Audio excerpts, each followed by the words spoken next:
Well, folks, I hope you got your coffee for this one because you may need it after. Now, look. David Gordon Green's Halloween trilogy, is it possibly a bad sign for his Exorcist remake? Yeah, I need coffee for this one.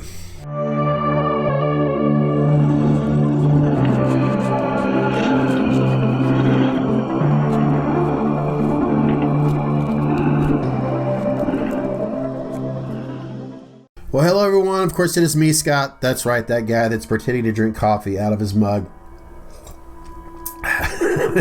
Occasionally we'll upload a video here on YouTube. You know what? I'm not going to try to sip on any more pretend coffee. Actually, I just got a little bit more. Why don't I just get into this amazing video? Because that's why you're here, right? All right, let's hit it. Yeah, David Gordon Green's, if you haven't heard by now, he's making the Exorcist remake that will be hitting theaters this coming October 13th, 2023, which gives horror fans a lot of time, still plenty of time, to think about what this movie's going to be like. Yeah, hopes are high given the love for the classic 70s, well, the movie that set the gold standards for demonic possession stories. Now, since there will be two more after this one, fans can't help, like myself, look at, David Gordon Green's Halloween trilogy as a point of concern for this, Exorcist trilogy.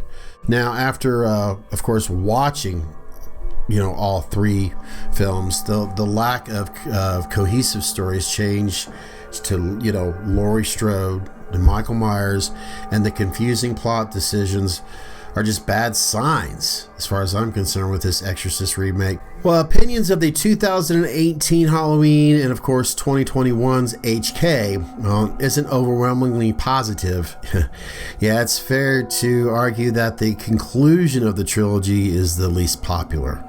Yeah, Halloween Ends is definitely a film that brings up a lot of debate. Is it good that Halloween Ends switched up the Halloween franchise? Or does Halloween Ends take itself way too damn seriously? Now, after watching this third movie, it's fair to say that horror fans wonder what the Exorcist trilogy will be like. The main problem with Halloween trilogy is that there is no one story to follow. Yeah, the 2018 film, it feels so similar to the the original one, 1978 one, which is the problem I feel is worst for horror remakes. Now, while of course there is the final of Michael Myers and Laurie Strode's showdown in Halloween Ends, yeah, Jamie Lee Curtis's character has that goal of beating Michael once and for all in all three movies, but the trilogy, it just seems to go off rails at times. It never really feels like Laurie is convinced that she could stand up to Michael, and it feels just odd, in 2018 movie, she's just hiding from the world and has devoted her life on waiting for Michael Myers just to show up again. And in HK, it just seems like it's just wasting Laurie as she just she's injured, but she's just lying in a hospital bed while a large group from Haddonfield go after Michael. And I don't need to remind you what they were constantly repeatedly, oh no, I'm not going there. Anyways, in the final film, this is what I just don't get. She just decides to live this happy life in this new house while writing her memoir. Yeah, there's no doubt. Laurie and Michael, they are, of course, the reason why people, our fans in general, watch this slasher franchise. So why change Laurie's character so much that she is timid and hiding out, then confined to a hospital bed, then acting like a warm-hearted grandmother baking pumpkin pies on Halloween? Now, when you compare this to the final girl, Sidney Prescott, played perfectly by Neve Campbell in 5 Scream movies, Laurie has become basically unrecognizable. Sidney is forever tough and is ready for her ghost-faced nemesis, as she knows that she is the reason why new killers keep on popping up. Halloween fans can't see the babysitter who they loved in the original 1978 film. In this new trilogy, no, they don't see Laurie at all. Now, will The Exorcist change Ellen Burstyn's character, Chris McNeil, so she isn't as strong as she once was? Now, if such, the iconic character is included, she has to feel like her famous self. There's also the problem with Michael Myers in Halloween Ends. Fans are disappointed in how he barely gets any screen time and how his mask is just simply taken away from him.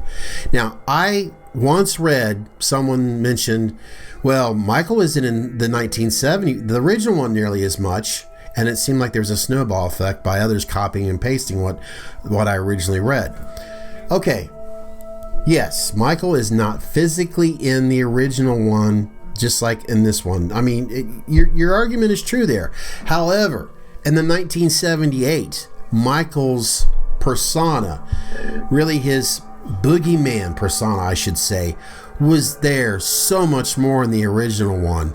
Halloween Ends, he was just a cameo, like so many of us said. There's no doubt about it. It was a joke, and I know most fans agree to that.